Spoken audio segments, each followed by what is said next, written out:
So the last few weeks, there's been a lot coming to me about divine feminines and the kind of relationships that a lot of us end up in. And it seems like a lot of people don't realize that relationships and partnerships and the people that you partner with or get into relationships with or attach yourself to romantically and sexually are used as a form of spiritual warfare against you. Okay? As divine feminines, usually, especially when you have spiritual gift and you're rising into those spiritual gifts,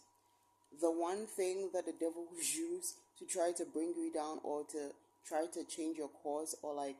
delay or derail your purpose is through the person that you're with. So a lot of divine feminines that I've worked with in the last few months have been people that have gone through like abuse and manipulation through the hands of like narcissistic men and manipulative men and devious men. And it's like it keeps becoming more and more apparent that one of the surest ways that the devil or the powers that be try to use to separate the divine feminines from their cause or from their purpose is through their partners. And so a lot of divine feminines are ending up in relationships with men that are abusive, the men that are manipulative, narcissistic.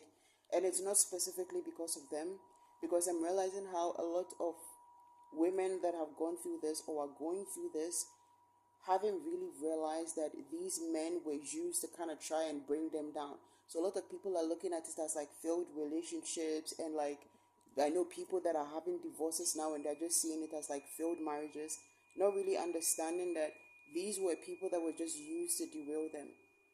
So I feel like as women, it's very, I mean, men too, but like especially with women, it's very important, like the kind of men that we're pairing ourselves with or trying to match ourselves to. Because a lot of these men, if they are low vibrational or just not your partner or your divine match, they will be used against you. And I feel like this is something that too many people are not aware of. And so too many people are going into relationships and going into marriages and forming partnerships based on some type of like need that they feel is being fulfilled, whether that need is companionship, whether they want a child, security, stability, not realizing that they themselves have a path that has been that has been carved for them that is going to allow them to become the best versions of themselves. But because they don't know this and then they're attached with these men that are supposedly supposed to provide some kind of like fulfillment, they end up getting derailed. So it's like I feel like the message in here is like if you're a woman out there, like just be mindful